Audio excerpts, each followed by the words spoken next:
So here we have the drumstick spinach, which is considered a superfood. There's the sangapu, the aparajita, Clitoria tenatia, which is very good for your brain, for women, for their uterus. This is a super juice. This is a lovely spinach called Ponangani spinach. It's a traditional spinach. You know, if you ask Tamilians about Ponangani, they're like, yeah, this is our culture. It's good for your skin and good for your eyes. Then we have the wild brinjal. This wild brinjal, we don't plant it. Like actually quite a few of these things we don't plant, they just grow. And this is also very good for reverse diabetes, for kidneys.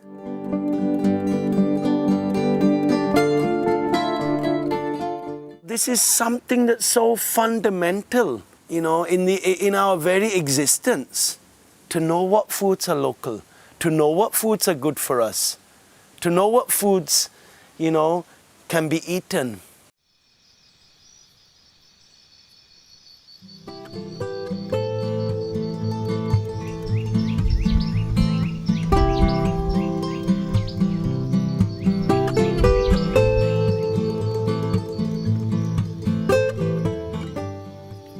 This is so good for you.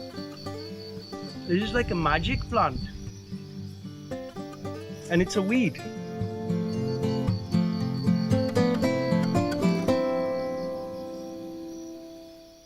I was very fortunate as a teenager because I went to J. Krishnamurti school in England. And in that school we were very free, you know, to explore more existential questions of life, you know, why was I born? What's the meaning of my life?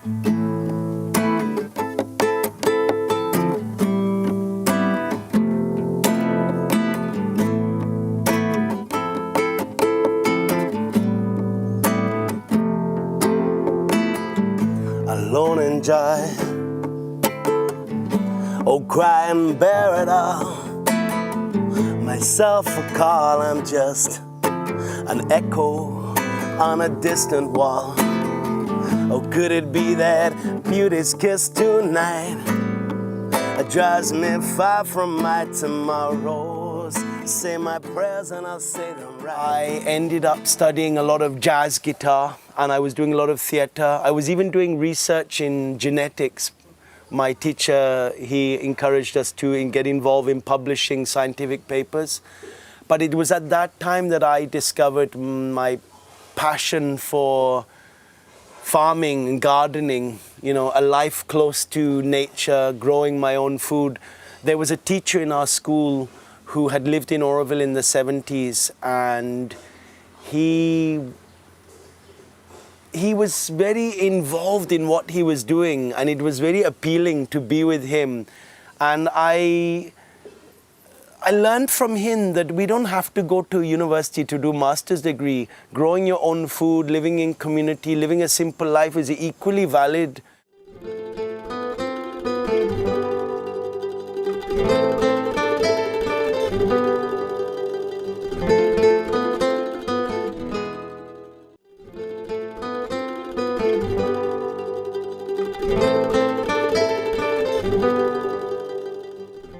So when we started Solitude, you know, it used to be farmland, but it hadn't been used for many years.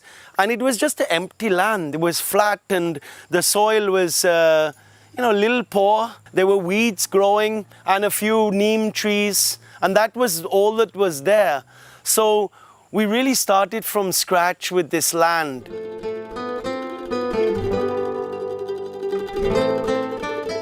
We're trying to understand and replicate the natural systems in nature.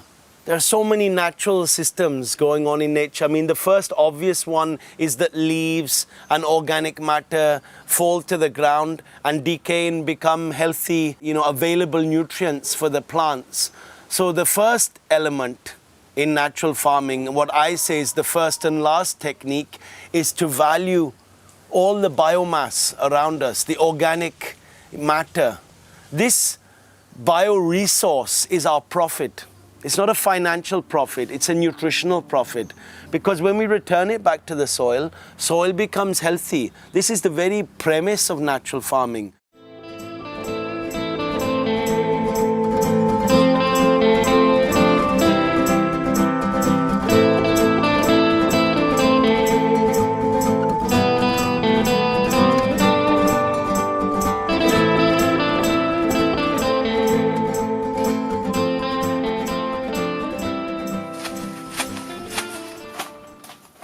in the city, people outside are still stuck with like maybe like 7 to 8 varieties of food that they are eating. People are just eating cauliflowers.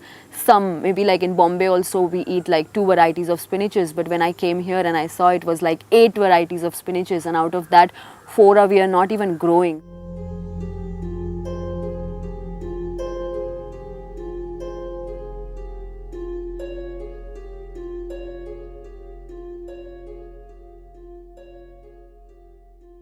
You see, food these days is functional.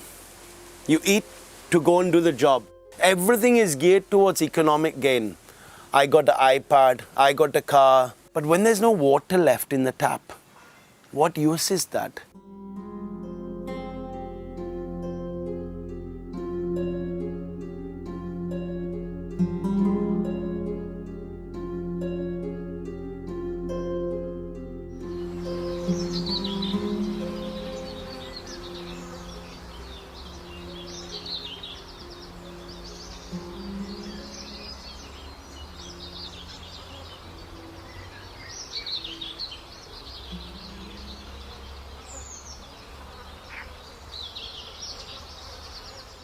Man has gone so far away chasing economic growth, he has to come back to this.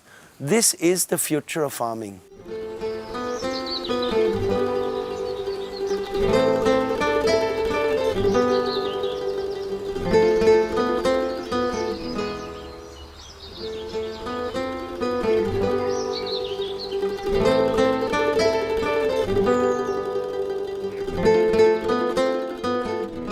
First, as I said, we plant fruit trees. There's a ramphal, and there's tamarind, and there's jackfruit, and mangoes, and sapotas. There's a wide diversity of fruit trees.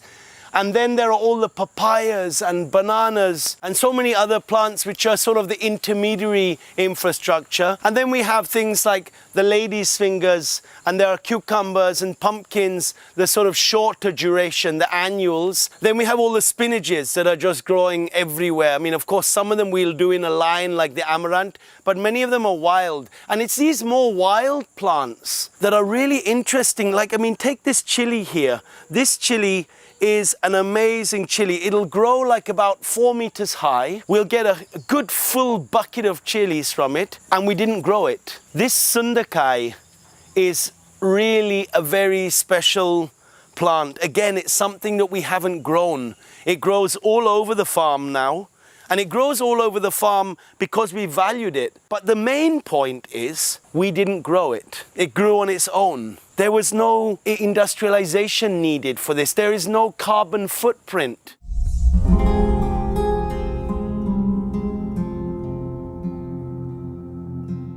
Over the years, we've had less and less rainfall. In fact, over the last 7 years, apart from cyclones, there's a couple of them that filled up the well, we haven't had a monsoon that really filled the well. And that makes irrigation really a challenge. But when we return organic matter back to the soil, you start to see the soil becomes like a sponge.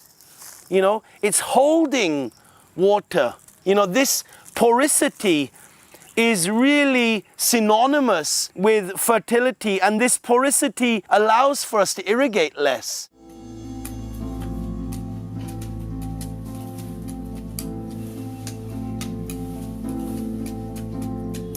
People ask me, no, what about pests? In natural farming, there are no pests, because there's an equilibrium starting with the soil and then starting with such diversity. As you walk through the fields, there's a very nice smell of different plants. The insects find their place in that, but not one insect predominates to create destruction, you know, of the whole crop.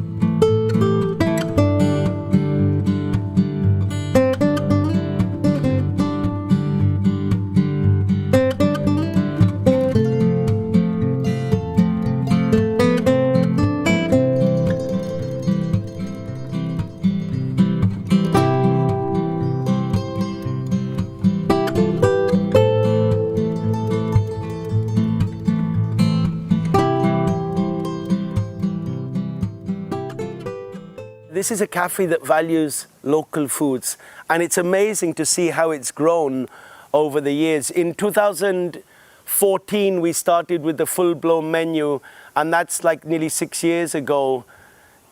It's become so popular, and you can see in our bioregion how green papaya is slowly valued by more and more people, how certain spinaches are valued by more people. Someone from Sweden showed me how she was using the banana stem, and you know, that's very heartwarming because that's the aim of this cafe.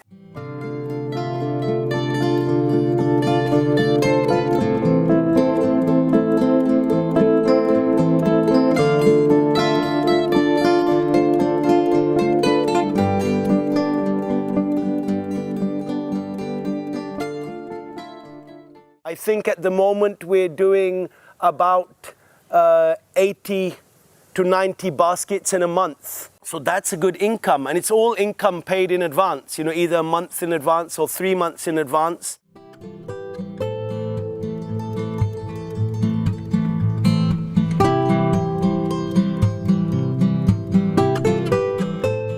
Many people come in, they say, how can I start? And I've got this 1 acre land. And I say, well, start with fruit trees, and around each fruit tree, make a garden. You know, so you're watering those fruit trees, and that water will also go for that garden. So around each fruit tree, you have like a 2.5 meter diameter circle where you have tapioca, the maravili kelenga, kappa, you have drumstick, you have a papaya, you have a couple of bananas, and maybe you have pumpkins that go out. So instead of trying to, you know, irrigate the whole field and take care of a whole field, you've actually got, say, 20 or 30 circles that you take care of. And you could even put a drip on each circle, because you have to be practical, you know.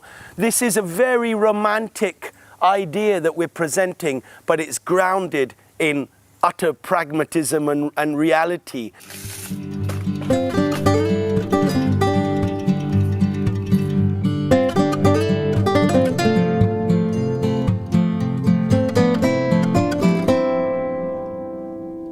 The key to this system for a local farmer, after the technical, you know, implementation, is community. Because without community, you can't share the gifts of Mother Nature. Shops don't want banana stem and banana flower and chicken spinach. You know, shops want beetroots and potatoes and carrots. So it's really about having a community of 20, 30 people for an acre farm, and they say, give me the nutrition of Mother Nature. Let my children grow up eating seasonal foods, eating foods that are relevant to my culture and are good for me nutritionally and medicinally. So when you have that community that honors the farmer and honors what he can offer, then the farmer has economic, you know, gain. He'll have an income. Oh, have you seen my, I defy the line that's drawn to define me. Have you seen my, I defy the line that's drawn to define me. Have you seen my, I defy the line that's drawn to define me. Have you seen my, oh, have you seen my, I defy the line that's drawn to define me.